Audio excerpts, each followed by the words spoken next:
Bem-vindos a mais um episódio de Liesse no Ar. Hoje, falando sobre o tema principal, redação. Eu estou aqui com a professora Ana Flávia. Oi, bebês. Com o professor Cadu. E aí, galera? E com a aluna Amanda Rendel. Oi, gente. Eu já queria ir começando fazendo uma pergunta que eu vim com isso na cabeça até aqui. O que o pessoal, os corretores, seja no Enem, outros vestibulares, o que eles procuram assim para fazer, para classificar uma redação como nota 1000? Eu acho que uma redação nota 1000, ela vem da originalidade, mesmo que o Enem tenha uma certa camisa de força, né? Digamos assim, porque o Enem tem o seu formato. Mas o aluno que mesmo dentro daquele formato consegue trazer uma autoria, eu acho que essa é uma redação nota 1000. Me lembro de redações muito boas, quando eu corrigi vestibular da UFG e da PUC Goiás, o tempo que eu morei lá, e que a gente parava a banca toda, falava assim, gente, eu acho que eu tenho uma redação aqui nota máxima, você tem que parar toda a banca, ler a redação, e todo mundo concorda, bate palma. Então eram sempre redações assim, originais, bem interessantes e com autoria. Né, Cadu?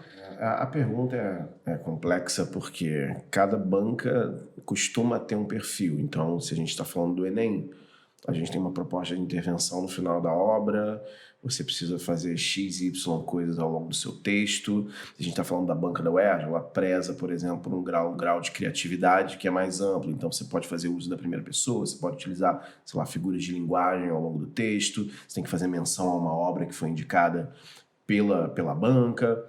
Então, cada vestibular ele meio que tem um perfil, né? Mas reforçando aí o que a Ana colocou, eu acho que o que conta é a bagagem cultural do candidato, né? O quanto ele conseguiu acumular de o que se chama repertório, o que ele conseguiu absorver das experiências de vida que ele teve, das leituras que ele fez. Lembrando que leitura não é um negócio que se resume a páginas, palavras. A leitura é um processo dinâmico.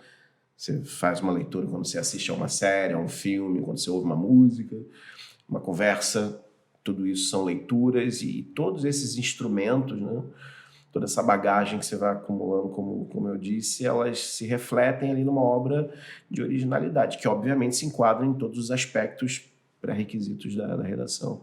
E tudo pode virar assunto, né, na sua redação. Exatamente. Tudo, porque as pessoas sempre acreditam que eu tenho que ler muito. Aí a pessoa só pensa assim, eu tenho que ler os clássicos, eu tenho que ler só Machado de Assis. Não é verdade. Nunca se leu tanto, nunca se escreveu tanto como na geração de vocês, né, da Amanda, do Dimitri. E eu destaco sempre aqui nas redações dos alunos aqui do LIES o diferencial das redações que trazem o judaísmo para dentro dos textos. Toda vez que o aluno faz referências a algumas obras literárias, a filmes, ou realmente a matéria que vocês têm aqui na escola ligadas ao judaísmo, quando eles conseguem fazer esse tipo de referência na redação, eu sempre acredito que esse diferencial vai levar vocês muito longe. Então, são referências importantes que vocês precisam continuar trazendo para os textos, porque isso mexe com os corretores e você sai daquele lugar comum. Né? Imagina você um corretor lendo 100 redações, trazendo as referências muito parecidas, e de repente a sua se destaca porque você traz algo diferente. Então, é importante destacar como isso é importante na redação dos nossos alunos aqui do LIES. São textos que eu não vejo em todo lugar. Então, isso adiciona os conceitos que a gente acaba aprendendo na escola, mais em volta do judaísmo, eles acabam servindo como originalidade. Totalmente. Bom que também aumenta um pouco o repertório, a sua bagagem. Exatamente. Isso é bem importante. E vocês têm tudo na mão, né, gente? Vocês têm a internet inteira para vocês podem pesquisar 1000 coisas. O Cadu, que tem a minha idade, não parece bem mais velho, mais você velho. Você está se chamando de velha nesse sentido? Estou me chamando de jovial, mas eu tenho a mesma idade do Cadu, verdade seja dita. O Cadu... Você pinta o cabelo. Mentira! Não pinto cabelo, gente, isso é mentira. O Cadu e eu, a gente, quando tinha que pensar em prova de vestibular, a gente tinha que comprar na banca de jornal revista escrito Atualidades. Ler jornal, né? Ler jornal físico, jornal de papel, físico, revista. exatamente. E revista, assim, que era para vestibular. Então a gente se informava do que Tinha os estava manuais de rolando. redação, você juntava selos pra Exatamente. breguice. Muito breve. Caramba, eu não Aquelas lembrava. enciclopédias de capa Você fazia os grossa. selinhos, você trocava. Exatamente, terrível isso. Mas eu tinha muita revista, assim, de atualidade. Muita. Eu tinha pilhas. Aí, quando minha mãe falou, ó, você vai casar, leva tudo com você. Eu falei, obrigada, mãe. Aí acabei me desfazendo porque eu não tinha espaço na minha casa nova. Mas eu tinha um monte. E era uma fonte bem rica, bem importante. Mas hoje caiu um pouco em desuso porque vocês têm um mundo, né? Para poder... Tem internet. A Exatamente. internet Ultrapassado, né? Muito mais Ultrapassado. prático. Vocês são nativos virtuais Sim. e vocês buscam tudo e é muito rápido. E tá é na muito palma da fácil, mão, né? Você não tem que ir até a banca, comprar. Se pensar nesse sentido, atualmente deve ser uma das épocas mais fáceis de estudar. Não só para redação, mas Sim. para qualquer coisa. Sim. Porque você tem conhecimento, assim, de um mundo inteiro no celular, sabe? Uhum. O que pode ser perigoso, inclusive, porque você pode passar por um monte de informação errada, incompleta, vazia, enlatada, o que gera um problema redacional, inclusive, que é o clichê ruim, né? Tem todo modelo de redação, por ser um modelo, ele tem clichês aos quais você obedece. Mas imagina quantas gerações por ano citam Revolução Industrial. Aí perde... Quanta... Vira uma no meio das outras. Cara, é isso que a Ana falou, é muito legal, porque até, sei lá, na sociologia, na filosofia, vocês passam por estudiosos que têm essa matiz judaica no conhecimento, né? E é muito comum, eu, Ana, a gente corrige textos, a gente vê isso, o cara cita ali um autor específico que está relacionado ao judaísmo, alguma coisa nesse sentido que diferencia o texto de vocês. Não, e a gente aprende, né? Muitas vezes eu tenho que pesquisar. Exato. Então, é claro que o que o Dmitry falou é importante, talvez nunca tenha sido tão à mão, né? Ter tudo para você ali num toque, você tem como estudar muita coisa, mas sem dúvida alguma, fontes confiáveis sempre como uma diretriz, né? Porque também, como em tudo que a gente pensar, tem coisa ruim também na internet. Então, as fontes, elas precisam ser sempre muito bem pesquisadas. Onde é que eu vou pesquisar isso? Onde é que eu vou procurar isso? De onde que eu vou tirar esse tipo de informação? Porque isso em redação... Tem aluno que me pergunta assim, Ana, eu posso inventar um dado? Eu falo, eu acho que não é uma boa ideia. Se não descobrirem... Mas será que o corretor vai saber? Será que ele vai saber? Ele foi escolhido a esmo na feira, né? Exatamente. Esses dias um aluno da turma do Dmitry inventou o nome de um título, de um filme. Ele falou assim, a Ana Flávia não vai descobrir. Aí eu pesquisei, porque eu achei o título realmente, eu nunca vi falar. Vou pesquisar. Aí não tinha. Não encontrou. Aí eu coloquei lá, olha, não encontrei esse título, mas encontrei um próximo desse. Aí coloquei o nome lá do documentário que eu tinha encontrado. Aí ele veio na minha mesa, eu realmente inventei. Por quê, né? Era tão fácil você ter procurado, né? Como eu fiz. Por que ele fez isso? Então, assim, queridos, evitem inventar dados. Obrigada. A argumentação é fundamentalmente isso. É dado, É fonte. Exatamente. Não tem jeito, você não vai fugir disso. Essa fórmula de você conseguir unir o gênero textual que é cobrado com as estatísticas, as porcentagens, os dados e os exemplos é o grande pulo do gato, né? Então, você saber estrutura, forma, você ter repertório, você ter informações sobre aquilo ali, você tem tudo na mão. Você tem tudo na mão, né? Mas, realmente, inventar dado é perigoso. É perigoso porque sempre pode dar ruim, né? Sim, alguém vai contestar e falar, isso aqui não existe, isso aqui não... Agora, diferente de quando eles trazem referências, por exemplo, do judaísmo que eu não conheço, alguma coisa, eu procuro e vejo, nossa, a parada é muito legal. Genial. E aí a gente aprende também junto com eles, né? Eles muito mais do que a gente, Sim. sabem muito mais do que a gente. Então eu fico sempre feliz e orgulhosa. Mas, claro, não só referências das aulas ligadas a isso. Claro que as aulas de sociologia, né, de filosofia, literatura, a gente vê muita coisa que eles aprendem aqui na escola e eles colocam na redação. Isso é muito legal. Vocês estão falando bastante do que precisa para ter uma boa redação, mas como você senta e estuda a redação? Você faz o que assim, para estudar a redação? E aí, Cadu? Você lê. Você vai aprender ali os moldes da dissertação do Enem ou da UERJ ou similarmente da PUC, o que quer que seja, mas se você tem a receita do bolo ali na tua mão e você não tem os ingredientes, ou você tem uns ingredientes muito ruinzinhos que estavam na geladeira, assim, tipo 2 semanas já, todo aquele gosto esquisito de geladeira, você vai fazer uma redação muito ruim, porque se você não tem, é isso, se você não tem a bagagem, se você não tem o conhecimento, se você não tem a leitura, as fontes, não adianta, você não vai escrever nada, você não vai ter o que dizer, e são 30 linhas, vamos lembrar disso, são 30 linhas de encheção de linguiça, você não vai conseguir chegar a lugar nenhum com isso. Então, a melhor forma de estudar a literatura, que é o que eu sempre falo no meu primeiro dia de aula de redação para turmas de 2º e 3º ano, é leiam. E ler é muito fácil. Todo mundo tem uma conta no Instagram, todo mundo tem uma conta no Twitter, então basta que você siga lá as páginas BBC, Le Monde, você vai seguindo Folha, Globo, fontes diversas, com abordagens diferentes, porque isso dinamiza a tua perspectiva, porque um jornal vai apresentar de um jeito, o outro vai apresentar de outro modo, você vai estabelecer relações, ou você vai contrastar essas informações, você precisa de fontes, então é ler. E assistir a filmes, assistir a debates, ir a programas de auditório, se isso for possível para você, assistir a um show ao vivo, tudo isso são experiências. Você vai a um show, como vai tirar a experiência do show?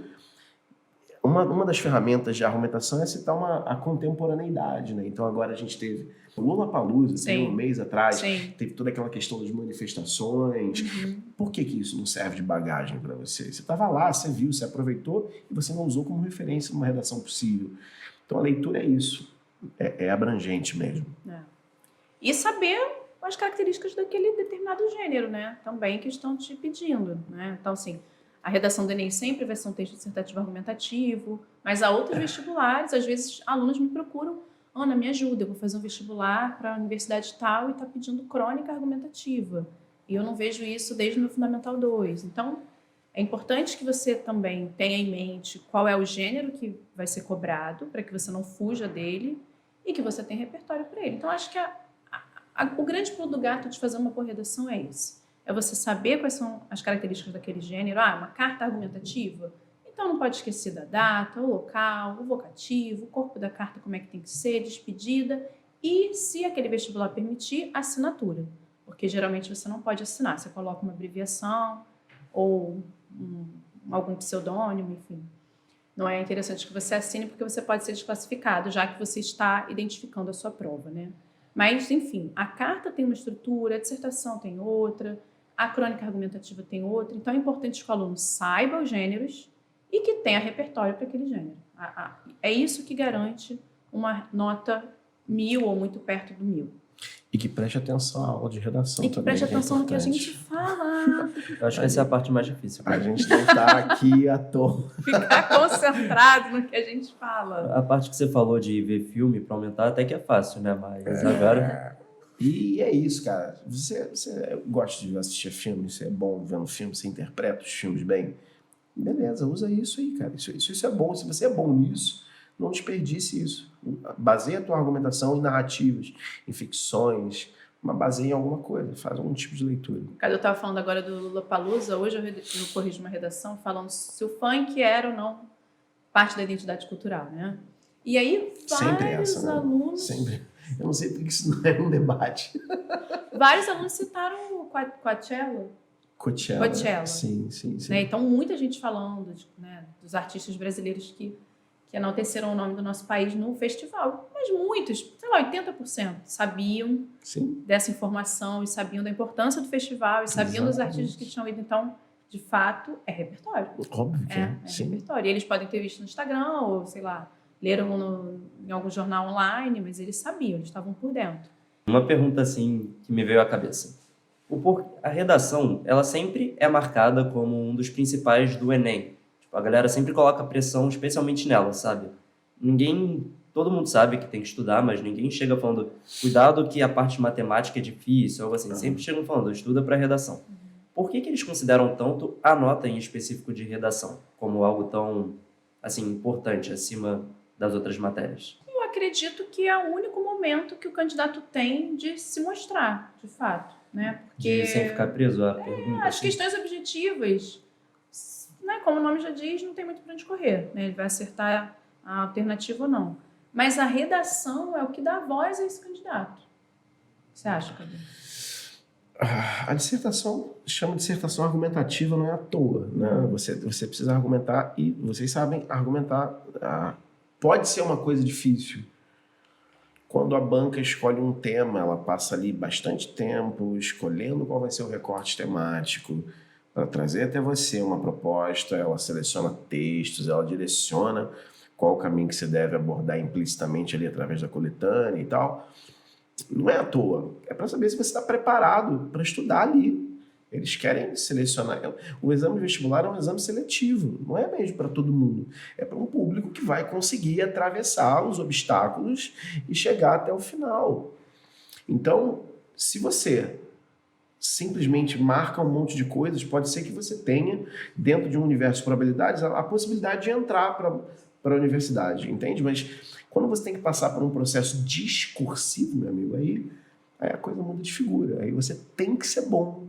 Não existe a possibilidade de ser mais ou menos, não vai entrar. Tem que ser bom e também tem que saber improvisar, dependendo do tema que eles colocam para você. Isso aí. Ao longo do ano, por exemplo, né, ano que vem você está no segundo, você vai para o terceiro. Ao longo do terceiro ano, você vai passar por uma redação semanal.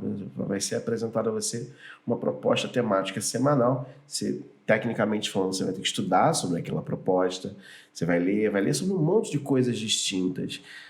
E sempre tem essa coisa de qual será o tema que vai cair nesse ano. Aí a galera fica tentando adivinhar e tal. Isso me agonia um pouco. E você não precisa tentar Eu sempre respondo, adivinhar. gente, eu não sou vidente. Não Exato. estudei para vidência. Se você fizer o seu trabalho ali ao longo do ano, pesquisando, estando inteirado sobre as temáticas, porque não vão ser quaisquer temáticas que vão ser cobradas de você ao longo do ano, são temáticas atuais. Isso é uma forma de te forçar a estar inteirado sobre o que está acontecendo. Não importa o que vai vir, você vai estar preparado para aquilo, porque uma bagagem leva a outra, Isso que eu ia falar. tema leva a outra, encadeados. Se ramifica em tantos caminhos, né? E Dimitri, que tem um perfil de pesquisar, de ir a fundo, Dimitri nunca faz uma redação sem fazer uma pesquisa. Ele sempre pede Chromebook e tal. Então, esse é esse trunfo que não é um trunfo, né? Porque é uma maneira de você estudar, mas que você já faz muito bem, vai ser fundamental. Porque um tema que semanalmente você vai ter que fazer, outro, no outro, mas aquilo vai te levar por tantos caminhos, e aí, quando você menos perceber, você vai estar vendo um profissão repórter que discute aquele assunto, e ao mesmo tempo você vai ser levado para um curta-metragem que discute aquele assunto, e um texto que também discute aquele assunto, e um monte de coisa vai aparecer. Então, o seu repertório cresce à medida que você vai fazendo as redações, as provas, avaliações, as redações semanais, porque você foi atrás daquilo e descobriu mais um monte de coisa relacionada àquilo ali. Então, dificilmente o aluno vai ser pego pelo pé, um aluno que realmente se preparou. Ai, nossa, eu não sabia falar nada do tema. É muito impossível. Só se um aluno muito despreparado. Não é o caso da gente aqui. Vocês podem ficar... Amanda, você está no 8º ano, mas você já vai pegando o nosso ritmo, porque tem muita pesquisa pela frente. Você costuma pesquisar quando você faz redação? Eu costumo pesquisar, eu gosto muito de ler também. Eu leio de tudo, assim. Então, suas redações sempre têm muitas referências. Tem. Você tira sempre notas boas. Sim. É, que tira nota boa. Ela tem uma carinha de nota boa. Nota boa em redação, assim, aquela que a professora entrega com orgulho. Toma, Amanda, toda feliz. Quem é a sua professora de redação? Jaque. A Jaque deve entregar toda contente. E a Jaque é toda fofa. A Jaque, toma, mandinha. Aquela Eu entregando as redações pro desenho, Dimitri, eu também sou assim, tá? Eu só não faço estrelinha porque o Dimitri já tá no segundo ano. Como é que era Pode fazer, eu gosto. Ele gosta, eu vou fazer. Vou fazer estrelinhas douradas. Isso, bota um Porque carinho. Pronto, o aí tá bom. Dimitri Um arrasa. adesivinho. O Dimitri é muito bom. Quando entrega a redação, fica orgulhosa. É uma turma muito boa, né? Na verdade, a minha segunda série. Eles fazem redações muito legais, assim. E eles são super interessados, assim, empenhados. Quando eles vêm na mesa buscar redação, eles perguntam. Mas, Ana, me explica aqui e tal. Não é que eles estão cobrando, não é isso. Mas eles querem saber por que eu errei aqui e tal. Você explica, eles falam, obrigado. Se tem um erro ali, pode acabar cometendo de novo. Aí Sim. é bom justamente entender o que você fez de errado Sim. para não repetir na próxima. É verdade. Aí desse jeito, cada vez mais que você vai fazendo, a redação vai ficando sempre mais polida. E às vezes eles ficam chateados porque eu marco alguma coisa, eles falam assim, mas gramaticalmente está certo? Eu falo, gramaticalmente está certo. Mas olha a fluidez do texto se você trocar por essa palavrinha que eu coloquei. Né? Porque às vezes eu não estou tirando ponto de ninguém, estou sugerindo alguma coisa que para o projeto de texto ficaria melhor. Aí, não, você tem razão, agora eu entendi. Não, agora eu vou... Já pesquei, agora eu vou pensar sempre nisso e tal. Então, não é só essa questão da gramática estar correto, não. É a fluidez do texto, né? A coerência do texto. Para aquele projeto de texto, essa palavra não ficaria tão legal, mas essa ficaria bem melhor. E a gente está aqui para isso, né? A gente tem esse papel também. A gente não vai ficar só, não, gramaticalmente está certo, então beleza. Não é assim. Vamos pensar um pouquinho ali, vamos pensar fora dessa caixinha aí. E eles aprendem e não esquecem. Tipo assim, eles viram que aquilo ali não deu certo. Na próxima redação, a sugestão já vai estar lá. Eles falam, Ana, não esqueci, ó, eu coloquei aqui. Você fala, que legal, então bacana. É que chega a ser meio difícil, assim, esquecer, porque na maioria das vezes, quando a redação tem um erro, a gente tem que reescrever, sabe? E o Dimitri fica super é um aprendizado satisfeito. pelo ódio, né? É tipo isso, cara. Não é só um errinho. A carinha do Dimitri quando eu falo, faz a reescrita. Nossa, ele murcha. Mas ele faz, tá? Fala, mas Ana, eu só errei Na base isso. do ódio, mas fácil. Exatamente, ele faz. Chateado? Sim, chateado. Pelo ódio, Mas ele aí. faz. Não, mas funciona, porque depois fica difícil de você esquecer. Não, e aí ele pensa assim, na próxima eu tenho que gabaritar, né? Porque eu não quero fazer reescritora. não desejo isso pra mim. Mas não é bom? Não é importante? Funciona, isso aí, gente. Tem que leve funcionar. medo do que está por vir. A gente vai te acolher, né? Fala aí, Cadu, a gente não é bonzinho? Às vezes. Mentira, mano. Não é verdade. Vocês falaram bastante sobre essa coisa do repertório e como a gente pode associar a literatura à redação. Vai lá, Cadu. Literatura é o patinho feio das letras, né? Porque na aula de literatura, as pessoas... eu sempre gostei muito de literatura, eu entrei em letras por conta de literatura, mas ser professor de literatura é meio ingrato às vezes, né? A Dimitri Rio, ele sabe do que eu estou falando. A galera não dá muita atenção, né? Literatura é só ler. Então, cara, literatura é repertório, né? A aula de literatura é repertório. A literatura que se vê na escola aqui no Brasil é esse meio termo entre o estudo da obra, das características, mas tem uma porção grande de história por trás, né? Não dá para você dissociar a arte de história, de sociedade. Então, quando você estuda literatura, quando você assiste a aula de literatura e tal, é mais do que meramente a obra, é o contexto, são os eventos culturais de uma época, e tudo isso entra ali para engordar o teu texto, né? É a gordura boa do teu texto, é a referência. Então, sei lá, vamos pegar o tema do Enem de 2015, se eu não me engano, aquele da perpetuação da violência contra as mulheres no século XXI, se eu não me engano, é essa a proposta. Se você, por exemplo, começa o teu texto contextualizando com uma alusão à virgem idealizada do romantismo, isso é bacana, né? Porque você vai estabelecer ali um paralelo, uma ponte, na verdade, entre essa visão do século XIX, da mulher idealizada, virginal e tal. Você transfere ali para uma mulher mais contemporânea, que ocupa cargos de liderança em empresas, você mostra como é que foi essa transição histórica. Isso é legal, são referências boas, né? A prova de literatura, gente, que vira nossa referência, muitas vezes em redação, tem toda uma coerência, tá? A gente promete que não é nada assim tão próprio do surrealismo. Não é divagação, né? Exatamente. Tem muito isso, né, galera? Lê o poema e fala, nossa, esse cara tava falando qualquer um escreve isso.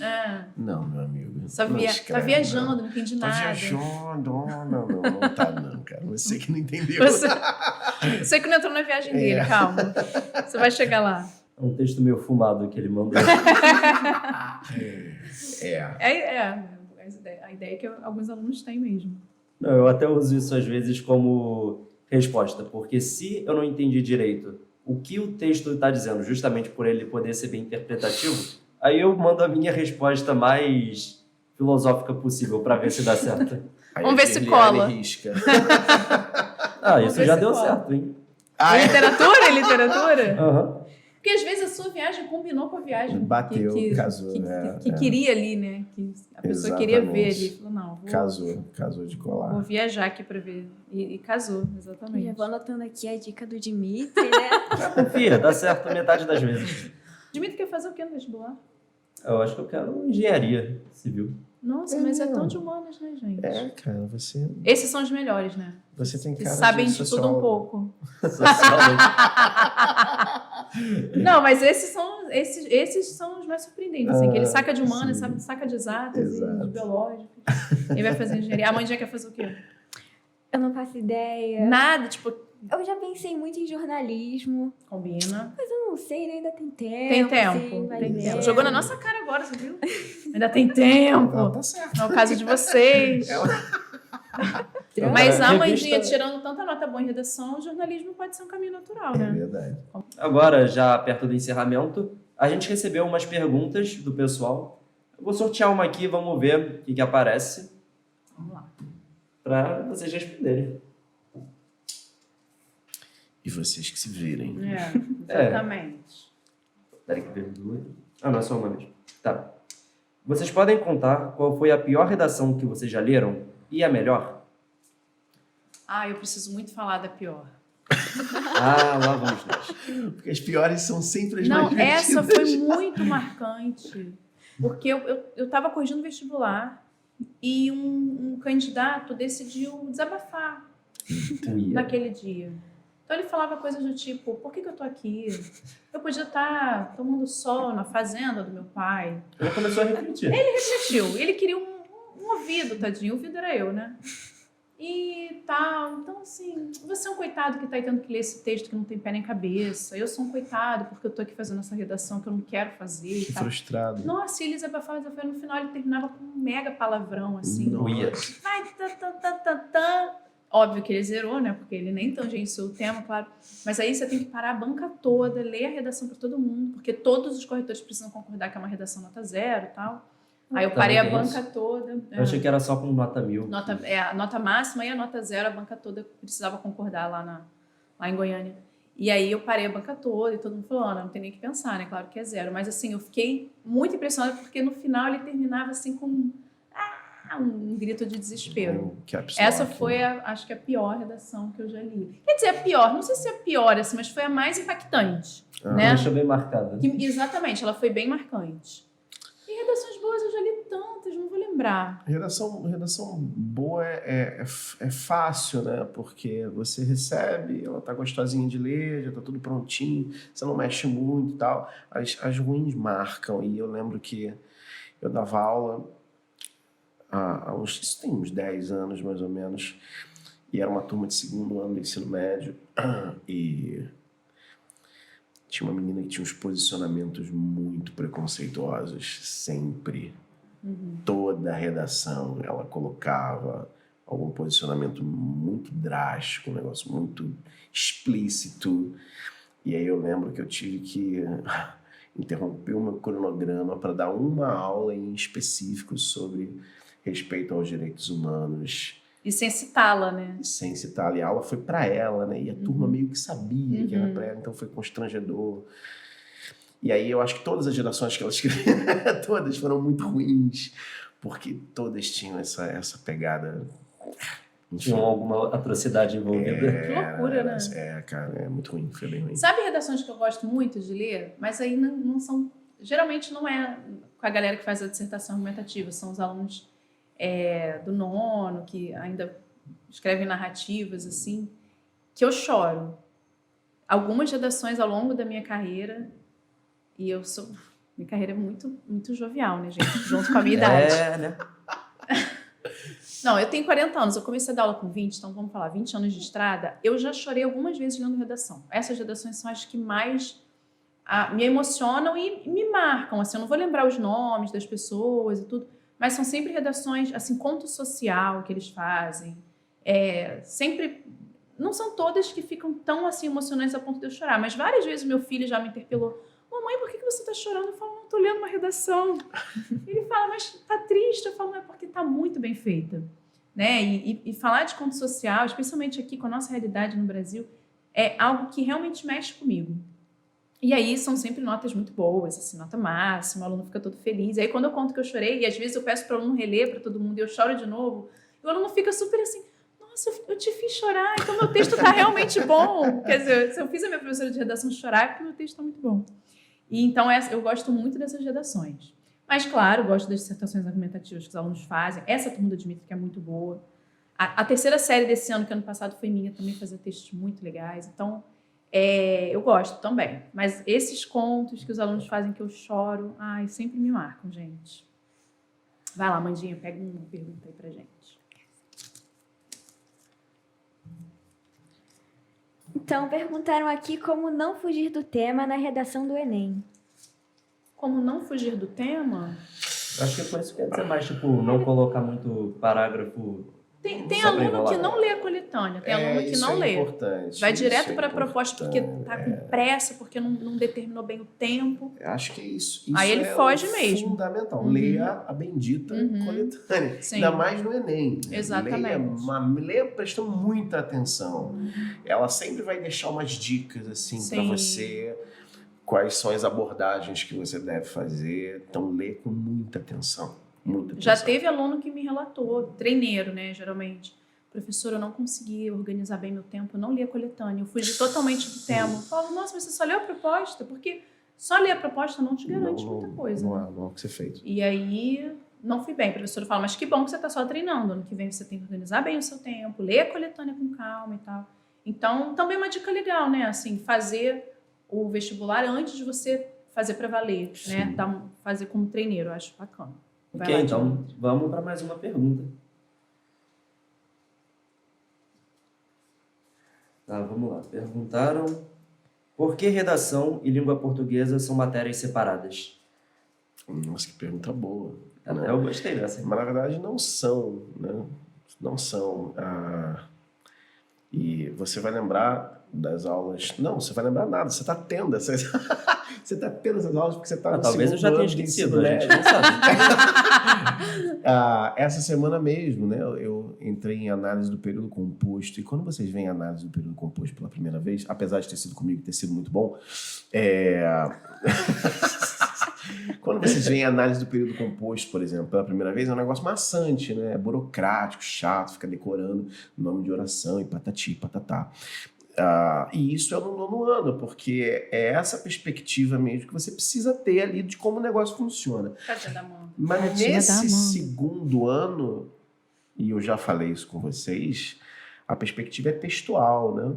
Então, quando a gente começa a analisar a análise do período composto, é pela perspectiva da construção do parágrafo, é pela perspectiva da coesão textual, por que você usa tal tipo de conjunção ou conectivo para fazer referência a alguma coisa, por quê? Porque isso melhora o seu texto? É só porque está ali? Não. É porque isso de alguma forma condiciona o teu texto para seguir por um caminho específico. Quando a gente estuda valor semântico de orações, isso tem um caráter argumentativo forte. Quando a gente estuda impessoalidade do discurso, tem ali uma oração específica que serve para isso.